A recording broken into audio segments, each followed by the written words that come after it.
بسم اللہ الرحمن الرحیم نحمدہ و نصلی علی رسولہ الکریم۔ محترم بھائیوں اور بہنوں، الحمدللہ ہماری یہ پہلی علمی نشست آج مکمل ہو رہی ہے الحاد جدید کے موضوع پر۔ تو شعبہ تحقیق و تصنیف نے یہ بات طے کی ہے کہ جو مختلف علمی مسائل ہیں اس پر اس طرح کی نشستوں کا مسلسل اہتمام وہ کریں گے۔ تو یہ کہ یہ ایتھزم پر اچانک اٹھ کے کوئی پروگرام کر لیا گیا ایسا نہیں ہے، بلکہ یہ ایک پورے پیکیج کی شروعات ہے۔ مختلف علمی موضوعات، چیلنجز جو درپیش ہیں اس پر یہ حضرات اس طرح کے پروگرام منعقد کرتے رہیں گے۔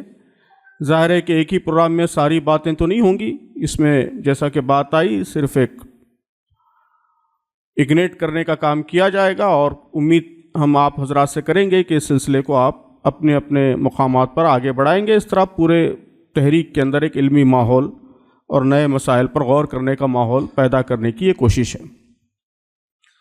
تو الحاد جدید یا نیو ایتھزم پر بہت سی اہم باتیں آپ فاضل مقررین سے تفصیل سے سن چکے ہیں۔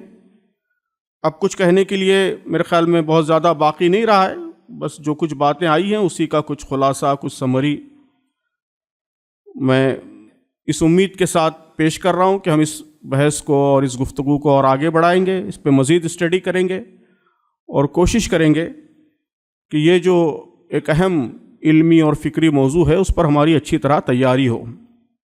یہ کیوں ضروری ہے اس پر بھی بات آئی کہ اسلام کی دعوت کا کام کرنے والوں کے لیے ہمارے خیال میں اس وقت یہ ایک اہم موضوع ہے۔ انسانی تاریخ میں بہت کم ایسا ہوا ہے کہ ایتھزم اور شرک، پولیتھزم، انہوں نے باقاعدہ تحریکوں کی شکل اختیار کی ہو، موومنٹس کی شکل اختیار کی ہو۔ ایسا انسانی تاریخ میں بہت کم ہوا ہے۔ یہ ہمارے دور کا فیچر ہے کہ آج ساری دنیا میں ایتھزم بھی ایک موومنٹ بن چکا ہے اور شرک بھی ایک موومنٹ بن چکا ہے۔ اور جیسا کہ ابھی آپ نے سماعت فرمایا ڈاکٹر شاداب موسیٰ صاحب سے کہ یہ دونوں تحریکیں، ایتھزم کی تحریک اور شرک کی تحریک، یہ فاشزم کو اور نفرت کی جو نئی لہر پوری دنیا میں چل رہی ہے اسلام کے خلاف، اس کو آئیڈیالوجیکل بنیادیں، فکری بنیادیں فراہم کرتی ہیں۔ اسلاموفوبیا کی جو ویو ہے اس کو بھی غذا انہی تحریکوں سے ملتی ہے۔ تو ہمارے لیے یقیناً چیلنج بھی ہے، اس لیے کہ بعض مسلمان بھی اس سے متاثر ہو رہے ہیں، لیکن میں سمجھتا ہوں کہ یہ ایک بڑی اپارچونٹی بھی ہے، موقع بھی ہے کہ ان تحریکوں نے خدا وغیرہ سے متعلق بہت ہی بیسک کوشچنز کو بڑے پیمانے پر ڈیبیٹ میں لایا ہے، بحث میں لایا ہے۔ تو یہ ہماری ذمہ داری ہے کہ ان موضوعات پر ہم اپنے آپ کو تیار کریں اور اس اپارچونٹی کو اسلام کی دعوت کے لیے استعمال کریں۔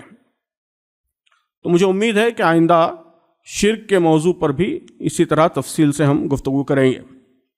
تو جہاں تک خدا کے وجود کا تعلق ہے، ایگزسٹنس کا تعلق ہے، میں سمجھتا ہوں کہ اس کی سب سے بڑی دلیل تو وہ براڈ کنسنسس ہے، وہ وسیع اتفاق رائے ہے جو خدا کے وجود کے سلسلے میں انسانوں کے درمیان تاریخ کے ہر دور میں رہا ہے۔ یہ کہنا صحیح نہیں ہے کہ دنیا کی بڑی آبادی ملحد ہو رہی ہے، ابھی باتیں آئیں، اسٹیٹسٹکس بھی آپ کے سامنے آئے۔ دوسری چیز کہ اگر آپ نیو ایتھزم کی کتابوں کو پڑھیں، یہ چاروں ہارس مین، ان کی کتابوں کو پڑھیں اور اس کے علاوہ بھی اور بھی جتنے لکھنے والے ہیں گہرائی سے پڑھیں۔ آج صبح سے بھی ڈسکشنز میں بھی آپ کو اندازہ ہوا ہوگا کہ ان کی کتابوں کو آپ پڑھیں گے تو خدا پر یقین اور زیادہ بڑھ جاتا ہے ہمارا، اس لیے کہ دلیلیں بہت ہی کمزور، بہت ویک، بہت بودی ہیں۔ ایک کرٹک نے بہت اچھی بات ان کے سلسلے میں کہی ہے کہ generating much heat and little light, much heat and little light, کہ ہیٹ تو بہت جنریٹ کر رہے ہیں لیکن لائٹ، روشنی اس میں بالکل نہیں ہے۔ تو خدا کے وجود کے دلائل کیا ہیں؟ عام طور پر 5-6 قسم کے دلائل، تھوڑا آگے بڑھائیے، چھوڑیے، یہ سب باتیں ہو گئی تھی اس لیے چھوڑ دیا ہم نے، جی آگے بڑھائیے، نہیں 5 دلائل ٹیلیولوجیکل، پیچھے جی۔ تو عام طور پر یہ 5 قسم کے دلائل خدا کے وجود کے سلسلے میں دیے جاتے ہیں۔ تو ہم یہ نیچے کے 3 ابھی چھوڑیں گے، اگلی نشستوں میں اس کو ٹچ کر سکتے ہیں، اس لیے کہ صبح سے اس پر بہت کم گفتگو ہوئی ہے۔ ابھی راغب صاحب نے مورل آرگیومنٹ کی طرف کچھ اشارے، بہت ہی اچھے اشارے کیے ہیں، لیکن میں سمجھتا ہوں کہ اس پہ تفصیلی ڈسکشن کے بغیر گفتگو فائدہ مند نہیں ہوگی۔ تو یہ پہلے جو 2 دلائل ہیں، کاسمولوجیکل اور ٹیلیولوجیکل، یہ ہمارے لٹریچر میں بھی، پرانے زمانوں میں بھی اور ماڈرن لٹریچر میں بھی یہ دلائل ملتے ہیں ہم کو۔ تو کاسمولوجیکل دلیل کیا ہے؟ یہ ہے کاسمولوجیکل دلیل، علت اور معلول، کہ دنیا میں جو بھی چیز پائی جاتی ہے اس کا کاز ہوتا ہے، اس کی علت ہوتی ہے، اور یونیورس موجود ہے تو اس کا مطلب یہ ہے کہ اس کا کچھ نہ کچھ کاز ہونا چاہیے، اور کاز ظاہر ہے کہ خدا کے سوا کوئی اور نہیں ہو سکتا۔ تو یہ میں نے 7 پوائنٹس یہاں پر لکھے ہیں، یہ کاسمولوجیکل آرگیومنٹ کا خلاصہ ہے، اس کی سمری۔ دوسرا جو آرگیومنٹ ہے اسے ہم ٹیلیولوجیکل آرگیومنٹ کہتے ہیں، یعنی ڈیزائن تھیری۔ مطلب یہ ہے کہ یہ پورا یونیورس، ہمارے جماعت کے تحریک کے لٹریچر میں بھی، مولانا مودودی وغیرہ کے لٹریچر میں بھی سب سے زیادہ اسی دلیل کا ہم کو زور ملتا ہے کہ یہ پورا یونیورس، پوری کائنات انتہائی منظم ہے، آرگنائزڈ ہے، سسٹمیٹک ہے، اور اتنی سسٹمیٹک چیز بغیر کسی ڈیزائنر کے وجود میں نہیں آ سکتی، اس لیے اس کا ایک ڈیزائنر ہونا، ایک کریٹر ہونا ضروری ہے، اس لیے خدا موجود۔ تو یہ جو 4 ہارس مین ہیں وہ سب سے زیادہ اسی دلیل کا رد کرتے ہیں، اسی کی کاٹ کرتے ہیں۔ وہ کہتے ہیں کہ کائنات یہ اتفاق سے وجود میں آئی ہے۔ اب اس کے لیے الگ الگ رچرڈ ڈاکنس اس سے تھیوری آف ایوولوشن سے، اور کوئی نیورولوجی سے، کوئی کہیں سے دلائل لانے کی کوشش کرتا ہے۔ مین تھیوری یہ ہے کہ جو نیچرل سلیکشن ہے وہ اس ڈیزائن کو جسٹیفائی کرنے کے لیے کافی ہے، اس کے لیے کسی ڈیزائنر کا ہونا ضروری نہیں ہے۔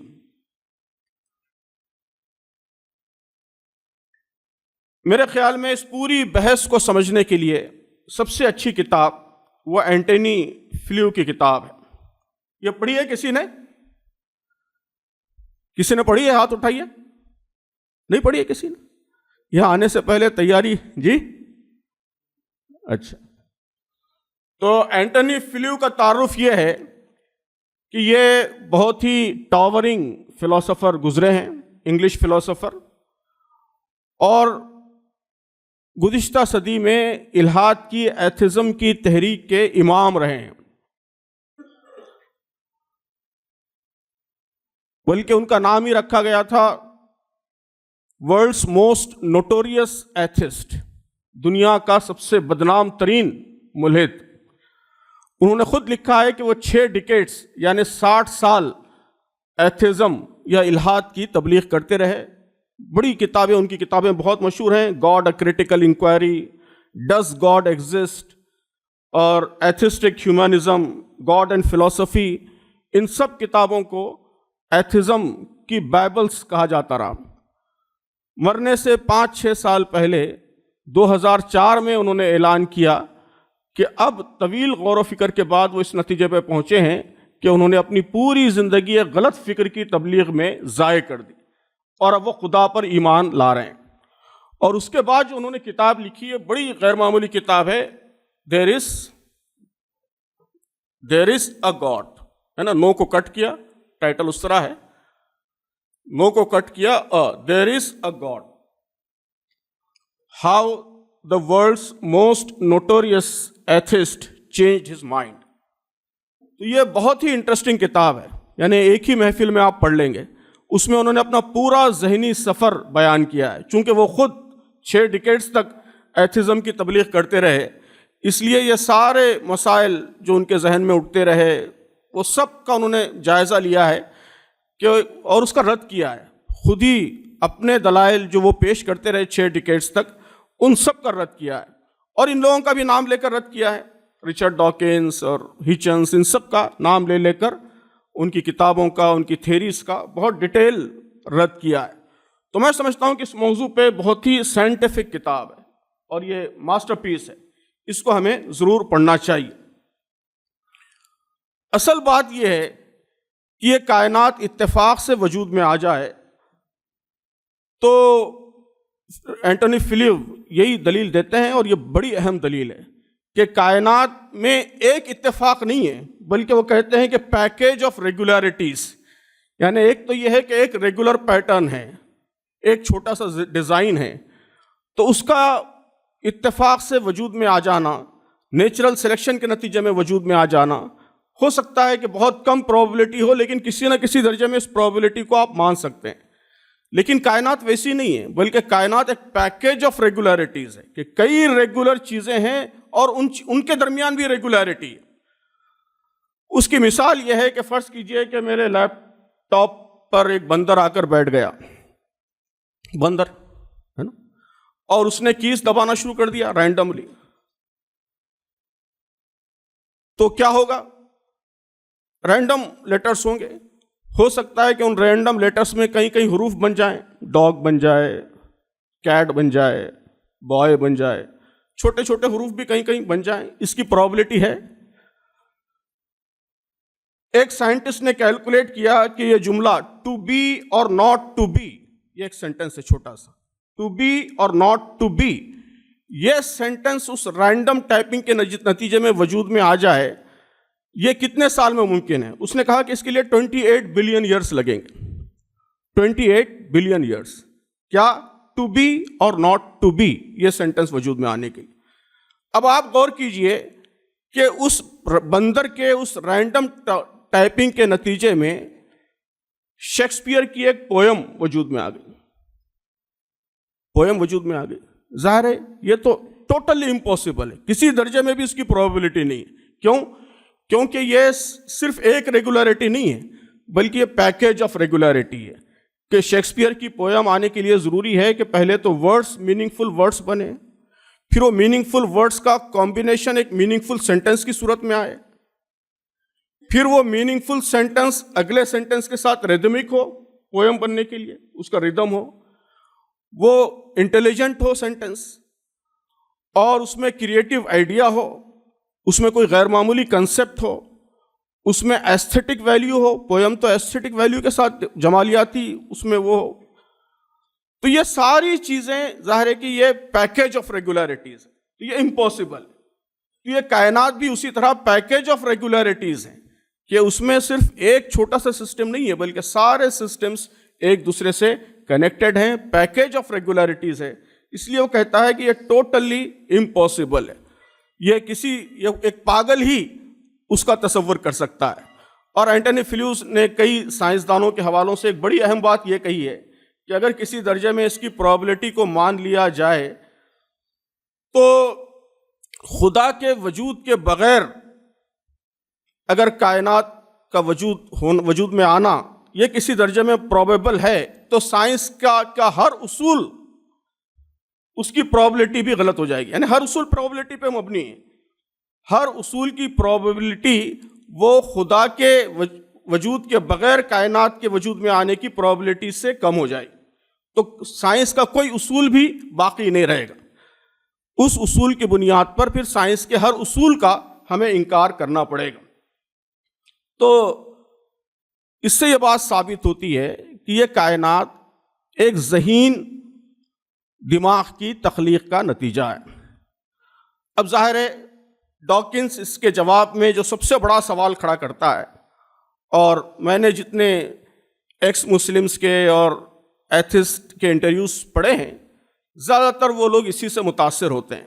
وہ فوری سوال کھڑا کرتا ہے کہ اگر کائنات اتفاق سے وجود میں نہیں آ سکتی اور اس کے لیے ڈیزائنر درکار ہے تو پھر خدا کو کس نے ڈیزائن کیا؟ پھر وہ کیسے خود بخود وجود میں آیا؟ ڈاکنز یہ دعویٰ کرتا ہے کہ یہ اس کا سب سے ماسٹر اسٹروک ہے، یہ نیو ایتھزم کا سب سے ماسٹر اسٹروک ہے کہ اس کا کوئی جواب کوئی نہیں دے سکتا۔ تو آپ اگر یہ کتاب پڑھیں گے تو اس سوال کا بھی بہت ہی خوبصورت جواب اینٹونی فلیو کی اس کتاب میں آپ کو ملے گا۔ اصل مسئلہ یہ ہے، اس کا اینٹونی فلیو نے بھی جائزہ نہیں لیا ہے، لیکن مسلمان جب اس کو اسلامی نقطہ نظر سے اس کا جائزہ لیں گے تو ان کو یہ بات سمجھ میں آئے گی کہ اصل مسئلہ یہ ہے کہ ڈاکنز کے میتھڈ کی سب سے بڑی خرابی، صبح بھی اس کی طرف کسی نے اشارہ کیا، سب سے بڑی خرابی یہ ہے کہ وہ بائبلیکل تصور کو اسلام پر اپلائی کرتا ہے، تنقید اسلام پر کرتا ہے لیکن تصور بائبل سے لیتا ہے۔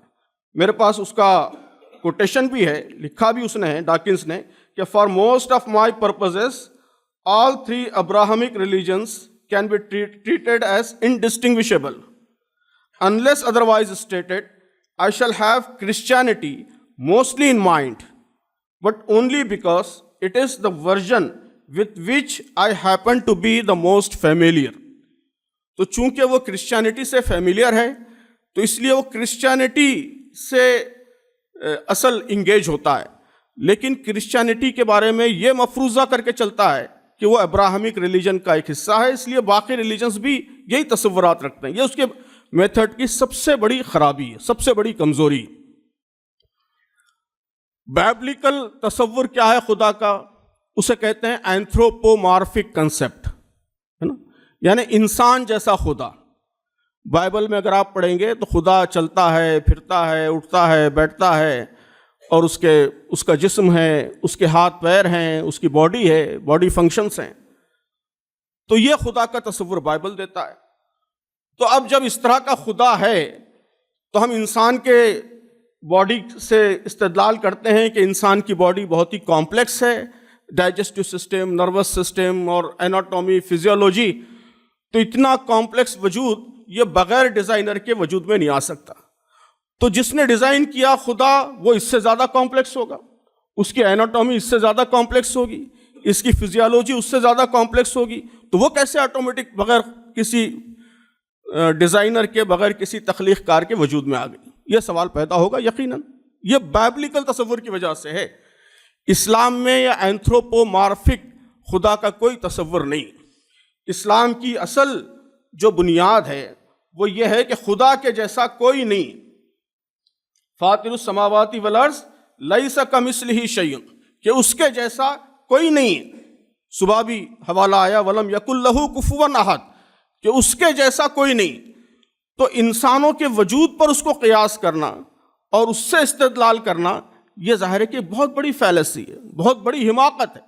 اللہ تبارک و تعالیٰ تو ایک بڑی قوت کا نام ہے، اور وہ قوت، وہ زمان، وہ مکان سے بالاتر ہے۔ یعنی ایسا نہیں ہے کہ وہ کسی زمانے میں وجود میں آیا ہے اس لیے سوال کھڑا کیا جائے کہ اس کو کس نے وجود بخشا، اس کو کس نے تخلیق کیا۔ وہ کسی زمانے میں وجود میں نہیں آیا ہے، وہ ہمیشہ سے ہے۔ هو الاول والآخر، ہمیشہ سے ہے، ازل سے ہے، ابد تک، ہمیشہ رہے گا، ہمیشہ سے ہے، ہمیشہ رہے گا۔ اسی نے ٹائم کو کریٹ کیا ہے، وقت کا خالق بھی وہی ہے، اس لیے وقت کے حوالے سے اس پہ سوچنا یہ خود ایک فیلسی ہے کہ وہ کب وجود میں آیا اور اس کے وجود سے پہلے کیا تھا۔ تو یہ ظاہر ہے کہ یہ ٹائم کے فریم میں ہم یہ سارے سوالات ہمارے دماغ میں پیدا ہوتے ہیں۔ وہ تو ٹائم کا بھی خالق ہے، وقت بھی اسی نے تخلیق کیا ہے۔ آج سے کتنے 13 بلین ایئرس کب یونیورس وجود میں آیا ڈاکٹر صاحب؟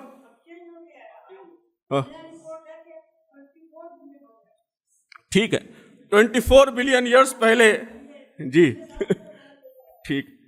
جب یہ یونیورس وجود میں آیا T=0، T=0، تو ظاہر ہے کہ ہمارا جو سفر ہے ٹائم کا وہاں سے شروع ہوتا ہے T=0 سے، لیکن خدا تو اس سے پہلے بھی موجود ہے،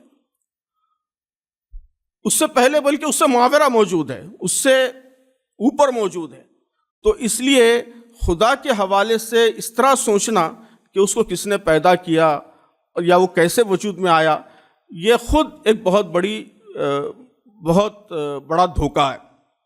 یہ سمجھنا چاہیے۔ دھوکہ اس لیے پیدا ہوتا ہے جب آپ بائبلیکل تصور کو دیکھتے ہوئے خدا کو امیجن کرنے لگتے ہیں۔ تو اسلام کی یہ بات کہ خدا کے جیسا کوئی نہیں ہے، یہ میرے خیال میں بہت ہی اہم بات ہے، بہت بنیادی بات ہے، اور اس کی وجہ سے ڈبیٹ بالکل بدل جاتا ہے۔ اب ظاہر ہے کہ یہ سوالات پیدا ہوتے ہیں، کسی کے ذہن میں پیدا ہو سکتا ہے کہ بھئی بہت پہلے کا کیا مطلب ہے، کب پہلے، ہمیشہ سے خدا ہے اس کا کیا مطلب ہے، اور اگر خدا کا جسم نہیں ہے، باڈی نہیں ہے، تو پھر کیا ہے، کیسے وہ کائنات کو چلا رہا ہے۔ ان سب کے سلسلے میں نبی کریم صلی اللہ علیہ وسلم کی یہ بات ہمارے پیش نظر رہنی چاہیے، بلکہ قرآن کی بات کہ لا تدرکہ الابصار وہو یدرک الابصار وہو اللطیف الخبیر، کہ نگاہیں اس کا احاطہ نہیں کر سکتے۔ نگاہ کا مطلب صرف ہماری نظر نہیں ہے، بلکہ ہماری بصیرت بھی، ہماری عقل بھی مکمل طور پر اس کا احاطہ نہیں کر سکتی۔ وہ ہم کو دیکھ رہا ہے، لیکن ہم اس کو دیکھیں گے یا اس کا مکمل طور پر ادراک کر سکیں گے، یہ ہمارے لیے ممکن نہیں ہے۔ قرآن مجید کی آیت ہے وَإِنَّ إِلَىٰ رَبِّكَ الْمُنْتَهَىٰ۔ علامہ جلال الدین سیوطی رحمۃ اللہ علیہ نے اس کی تشریح میں یہ بات بھی لکھی ہے کہ ہماری عقل خدا پر جا کر رک جاتی ہے، اس کو مکمل طور پر اس کو گراسپ کرنا، اس کو سمجھنا، یہ ہماری عقل کے لیے ممکن نہیں ہے۔ نبی کریم صلی اللہ علیہ وسلم نے اسی لیے حکم دیا کہ تفکروا فی الخلق ولا تتفکروا فی الخالق، کہ اللہ کی خلق میں، کریشن میں غور کرو، خالق میں غور مت کرو۔ فإنکم لا تقدرون، کیونکہ اس کی قدرت تم نہیں رکھتے، اس کی قدرت تم نہیں رکھتے۔ اور یہ فلسفی اور سائنس، میتھمیٹکس، ان سب سے بھی آپ چیزوں کو سمجھ سکتے ہیں کہ انسانی عقل یہ بہرحال فائنائٹ ہے، وہ انفائنائٹ کا ادراک کرنا اس کے لیے ممکن نہیں ہے۔ ہمارے بہت سارے لمیٹیشنس ہیں، ٹائم لمیٹیشنس ہیں، ڈائمینشن لمیٹیشنس ہیں، ہماری عقل کی بہت ساری محدودیتیں یہ سائنس سے معلوم ہوتی ہیں۔ تو ان محدودیتوں کے ساتھ ایک لامحدود ہستی کا ادراک کرنا یہ ہمارے لیے ممکن نہیں ہے۔ ایک ٹائم فریم میں رہتے ہوئے ایک ٹائم لیس ہستی کا ادراک کرنا جو ٹائم سے بالاتر ہے، ماورا ہے، یہ ہمارے لیے ممکن ہی نہیں ہے۔ یعنی ایسا نہیں کہ سائنس ابھی تک پروگریس نہیں کی ہے وہاں تک، اس لیے ابھی ہم تحقیق نہیں کر پائے ہیں، آئندہ تحقیق کر لیں گے، نہیں، بلکہ یہ انسان کی جو ٹوٹل غور و فکر کی کیپیسٹی ہے، اس کی جو حدود ہیں، ان حدود سے ماورا چیز ہے، تو اس لیے اس کا مکمل طور پر ادراک کرنا یہ ممکن نہیں ہے۔ ممکن نہیں ہے تو اب کیا کرنا چاہیے؟ اس سے پہلے میں یہ بات بھی عرض کر دوں کہ اینٹونی فلیو نے صبح بھی یہ بات آئی کہ بہت سے سائنسدان خدا کا انکار کرتے ہیں، یہ صحیح نہیں ہے۔ سائنسدانوں کی میجورٹی، بلکہ عظیم میجورٹی، خدا پر یقین رکھتی ہے۔ فلیو کی کتاب میں ایک پورا چیپٹر اس موضوع پر بھی موجود ہے کہ مختلف سبجیکٹ کے scientist, quantum physics, theoretical physics, biology, evolution, مختلف سبجیکٹ کے، مختلف اسپیشلائزیشن کے سائنسدان انسانی تاریخ میں خدا کے بارے میں کیا تصورات رکھتے تھے، اس کا بہت اچھا اس نے جائزہ لیا ہے۔ تو یہ سائنس یہاں تک آپ کو لے جاتی ہے کہ ایک کریٹر، ایک ذہین ہستی جس نے کائنات کو بنائی ہے، یہ لازمی تقاضا ہے سائنٹیفک تھنکنگ کا۔ اس کے بغیر آپ چیزوں کو جسٹیفائی نہیں کر سکتے، تھیورائز نہیں کر سکتے۔ جسے آئنسٹائن نے کہا ریزن انکارنیٹ، ریزن انکارنیٹ، بتائیے بھائی آئنسٹائن، یعنی لامحدود عقل و شعور کی حامل ایک ہستی۔ وہ ہستی کیسی ہے، اس کے اختیارات کیا ہیں، اس کی صفات کیا ہیں، وغیرہ وغیرہ، ٹھیک ہے، یہ سائنس کا موضوع نہیں ہے، لیکن ایک لامحدود ہستی جو عقل و شعور رکھنے والی ہو اور وہی اس کائنات کو ڈیزائن کر سکتی ہے، کریٹ کر سکتی ہے، یہ میں سمجھتا ہوں کہ سائنسدانوں کے درمیان بھی، اکثر سائنسدانوں کے درمیان بھی اس پر بڑی حد تک اتفاق پایا جاتا ہے۔ آئنسٹائن کا یہ اقتباس، یہ بہت ہی اچھا اقتباس ہے، بہت خوبصورت اقتباس ہے، اور میں سمجھتا ہوں کہ یہ بڑے سائنسدانوں کی آواز ہے، ہمارے دور کے بھی اور پچھلے دور کے بھی اکثر بڑے سائنسدانوں کی یہ آواز ہے۔ پڑھ لوں میں، ٹائم ہے کیا؟ I am not an atheist and I don't think I can call myself a pantheist. We are in the position of a little child entering a huge library filled with books in many languages. The child knows someone must have written those books. It does not know how. It does not understand the languages in which they are written. The child dimly suspects a mysterious order in the arrangement of the books, but does not know what it is.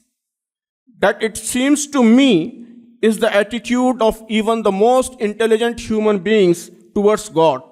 We see the universe marvelously arranged and obeying certain laws, but only dimly understand these laws. Our limited minds grasp the mysterious force that moves the constellations. میں سمجھتا ہوں کہ یہ وہ حد ہے جہاں تک سائنس آپ کو لا کر چھوڑتی ہے کہ خدا کے وجود کا اقرار، ایک ایسی ہستی کے وجود کا اقرار جو ذی شعور ہے، ذی فہم ہے، اور جو اس کائنات کو جس نے تخلیق بھی کیا ہے اور جو چلا بھی رہی ہے. سائنس اور فلسفہ یہاں تک آپ کو لا کر چھوڑتا ہے. اب اس کے بعد کیا ہے؟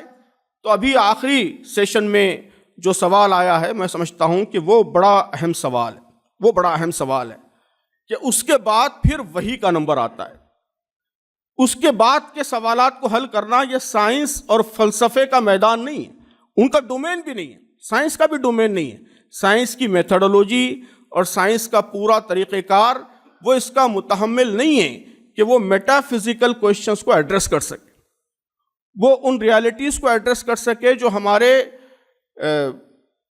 ٹائم اور اسپیس اور ہمارے میٹر کی دنیا کے بیونڈ ہوں. اس کو سالو کرنا یہ سائنس کے اسکوپ کے باہر ہے، فلسفی کے بھی اسکوپ کے باہر ہے.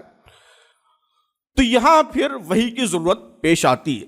اگر ساری چیزیں انسانی عقل سے معلوم ہو سکتی تھیں، انسانی عقل اس کی متحمل ہوتی، تو اللہ تعالیٰ کو پیغمبر بھیجنے کی ضرورت نہیں تھی، نبیوں کو بھیجنے کی ضرورت نہیں تھی. ایک ایسا اسٹیج ہے جہاں پر انسانی عقل کی حد ختم ہو جاتی ہے. انسانی عقل یہاں تک پہنچاتی ہے آپ کو کہ خدا موجود ہے. اب وہ خدا کیسا ہے، اس کی صفات کیا ہیں، وہ کیا چاہتا ہے، اور جو کچھ وہ چاہتا ہے اس کو پورا کرنے کا طریقہ کیا ہے، وغیرہ وغیرہ، یہ تفصیل ہم کو وحی سے معلوم ہوتی ہے. اور وحی بھی، یہ بھی ایک سائنٹیفک میتھڈ ہے کہ جو چیزیں ہمارے علم کے دائرے سے باہر ہیں یا جس کی تحقیق کرنا ہمارے لیے ممکن نہیں ہے، اس پر ہم ایک قابل اعتماد ذریعے پر اعتماد کرتے ہیں. کہ مجھے اگر کوئی آ کر خبر دے کہ ہاں ابو الفضل کے باہر کچھ ہو گیا حادثہ، تو میں خود چلا جاؤں گا، جا کے دیکھوں گا. صرف سنی سنائی بات پر یقین نہیں کروں گا، میں جا کے دیکھوں گا. لیکن ابھی خبر آتی ہے کہ غازہ میں یہ ہوا، آپ کہیں کہ جا کر دیکھو، میرے لیے ممکن نہیں ہے جا کر دیکھنا. میرے لیے غازہ جا کر دیکھنا ممکن نہیں ہے کہ وہاں کیا ہو رہا ہے. تو میرا طریقہ کیا ہے؟ میں یہ دیکھتا ہوں کہ غازہ کی خبریں مجھے ریلائبل سورس سے کہاں سے مل سکتی ہیں، کون سا سورس ریلائبل ہے، میں اس کی بات پر یقین کر لیتا ہوں.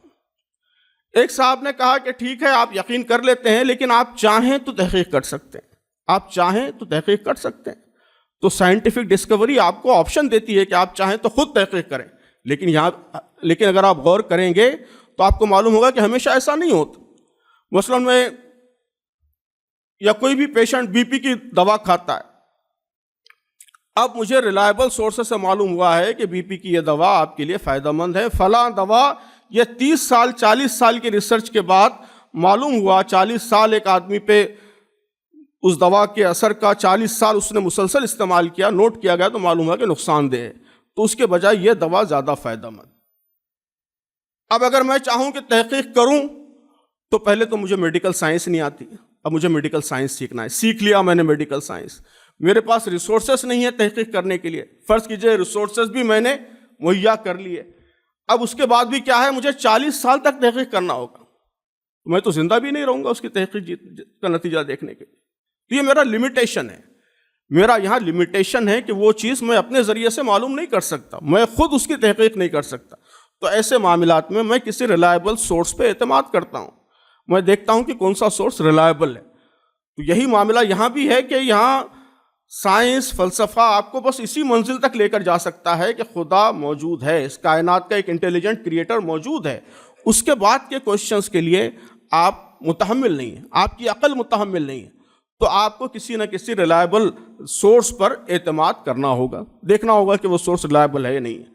تو اب یہاں اصل سوال قرآن کے، نبی کریم صلی اللہ علیہ وسلم کے ریلائبل ہونے کا سوال ہے۔ اس سوال کو ہمیں ثابت کرنا ہے کہ محمد صلی اللہ علیہ وسلم اللہ کے رسول ہیں، قرآن خدا کا کلام ہے۔ اب یہ سوالات کہ دنیا میں تکلیف ہے، مصیبت ہے، یہ بھی ان لوگوں نے فورتھ ہارسمین میں نے جگہ جگہ اٹھایا ہے کہ مفروضہ نمبر 1 خدا ہے، مفروضہ نمبر 2 خدا قدرت رکھتا ہے ہر چیز پر، مفروضہ نمبر 3 خدا رحم دل ہے۔ یہ 3 مفروضے وہ ڈاکنس لکھتا ہے بورڈ پہ۔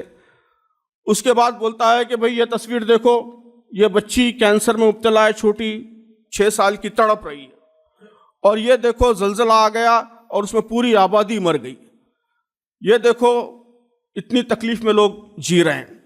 تو اب اس میں تینوں میں سے کوئی ایک چیز جھوٹی ہوگی، یا تو خدا نہیں ہوگا، یا خدا ہے تو اس کو قدرت نہیں ہوگی یہ سب لوگوں کو بچانے کی، اور ہے بھی اور قدرت بھی رکھتا ہے تو پھر رحم دل نہیں ہے، بے رحم ہے، یہ سارے لوگوں کو مصیبت میں ڈال رہا ہے، اور ہمارا دل پسیج رہا ہے لیکن خدا کو کچھ نہیں ہو رہا ہے۔ تو یہ بھی بہت ہی مسمرائز کرنے والی دلیل، کئی لوگوں نے کہا کہ اس دلیل سے ہم متاثر ہو گئے۔ ایک ڈاکٹر صاحب بھی آئے میرے پاس، کہا کہ میں اس دلیل، بہت پہلے 5-6 سال پہلے، میں اس دلیل سے بہت متاثر ہو گیا۔ میں نے کہا کہ سیم اسی دلیل سے میں آپ کا وجود نہیں ہے یہ بھی ثابت کر سکتا ہوں۔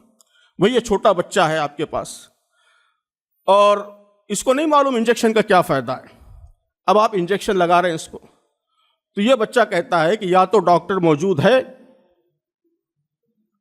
جی، یا وہ قدرت رکھتا ہے، یا وہ رحم دل ہے، یہ مجھے انجیکشن لگا کر اتنی شدید اذیت دے رہا ہے، تینوں میں سے ایک بات جھوٹی۔ وجہ کیا ہے؟ وجہ یہ ہے کہ اس بچے کو اس انجیکشن کا فائدہ نہیں معلوم، اس کا ڈومین بہت چھوٹا ہے، وہ صرف اسی چھوٹے سے لمحے میں جی رہا ہے نا، آگے پیچھے کا اس کو کچھ نہیں معلوم ہے، اسی چھوٹے سے لمحے میں جی رہا ہے وہ، تو اس چھوٹے سے لمحے کی تکلیف ہی اس کے لیے بہت بڑی تکلیف ہے، بہت بڑی اذیت ہے۔ اس کائنات میں ہمارا اور خدا کا رشتہ بھی ایسا ہی ہے، ہماری یہ 70-75 سال کی زندگی، یہ بہت چھوٹی سی زندگی ہے، معمولی سی زندگی، اس زندگی کی تکلیفیں بھی بہت ایک لمحے کی طرح ہیں، اور اس دنیا کی خوشحالی اور یہاں کا عیش و آرام بھی ایک لمحے کا عیش و آرام ہے۔ اب اس ایک لمحے میں ہم کو اذیت پہنچ رہی ہے، تو چونکہ ہمارا ٹائم بہت چھوٹا ہے اس لیے ہم اس کو بہت بڑی اذیت سمجھ رہے ہیں۔ جب اس ٹائم سے ہم باہر نکلیں گے مرنے کے بعد آخرت میں، تو یہ دنیا بہت چھوٹی لگے گی، تو یہ اذیت بھی ہم کو بہت معمولی لگے گی، یہ خوشی بھی ہم کو بہت معمولی لگے گی۔ تو یہ جو اذیتیں یا جو خوشیاں ہو رہی ہیں وہ اللہ کی ایک بڑی اسکیم کا حصہ ہیں، جس طرح انجیکشن ڈاکٹر کی اسکیم کا حصہ ہے، اللہ کی کسی اسکیم کا حصہ ہے، اس کو ہمیں سمجھ میں نہیں آ رہا ہے، اور ہمارا ٹائم اسپین بہت چھوٹا ہے، اس لیے یہ سوال پیدا ہو رہا ہے۔ آخری چیز یہ کہ اس کے ساتھ ساتھ روحانی تجربہ، اس کی بھی بڑی اہمیت ہے، جس کی طرف صبح یوسف امین صاحب نے بہت تفصیل سے اشارہ کیا کہ یہ خدا اصلاً یہ اسپریچول ایکسپیرینس ہے۔ تو ایک تو یہ کہ وحی کے ذریعے آپ کو خدا کی صفات معلوم ہوں گی، اور خدا کا احساس اور اس کی فیلنگ وہ اسپریچول ایکسپیرینس کے ذریعے ہوگی، وہ صرف ریشنل ایکسپیرینس کے ذریعے نہیں ہوگی۔ علامہ اقبال نے بھی اس پر بہت تفصیل سے اپنے کتاب ریکنسٹرکشن میں بحث کی ہے کہ خدا کے وجود کا ریئل ایکسپیرینس یہ ایک اسپریچول ایکسپیرینس ہے، صرف ریشنل ایکسپیرینس کے ذریعے مکمل طور پر اس کا گراسپ کرنا یہ ممکن نہیں ہے۔ تو یہ سارے پریمیسز ہیں، ان سب کو اگر آپ سامنے رکھیں گے اور اس کو ڈیبیٹ کا، گفتگو کا موضوع بنائیں گے، تو کسی بھی صالح فطرت نوجوان کو کنوینس کرنا، مطمئن کرنا یہ انشاءاللہ آسان ہوگا۔ تو میری گزارش یہی ہے کہ اس موضوع پر ہم خود بھی گہرائی سے مطالعہ کریں اور سوچیں، اور جو سوالات لوگوں کے ذہنوں میں پیدا ہو رہے ہیں اس کے جوابات تلاش کریں، اویلیبل لٹریچر میں بھی تلاش کریں، اور خود بھی اس پر غور کریں۔ میں بھی آخر میں جاتے جاتے ببلیوگرافی، کچھ کتابوں کے ریکمنڈیشن، صرف 3 کتابوں کے ریکمنڈیشن میں دیتا ہوا اپنی بات ختم کروں گا۔ یہ پہلی کتاب یہ صرف انہی لوگوں کی تھیریز پر مبنی ہے، ڈاکن ڈیلیوژن، مینلی ڈاکنز، باقی تینوں پر بھی، یہ بھی بہت اچھی کتاب ہے، اس کا تعارف تو آ چکا ہے۔ اور وہ جو تیسری کتاب ہے وہ اسلامی نقطہ نظر سے، یہ تو 2 تو جنرل ہے، سائنس اور کرسچینٹی غالب ہے، لیکن جو تیسری کتاب ہے وہ خالص اسلامی نقطہ نظر سے ان سب مباحث کا جائزہ ہے۔ تو گزارش ہے کہ ان تینوں کتابوں کا آپ ضرور مطالعہ فرمائیں۔ جزاک اللہ۔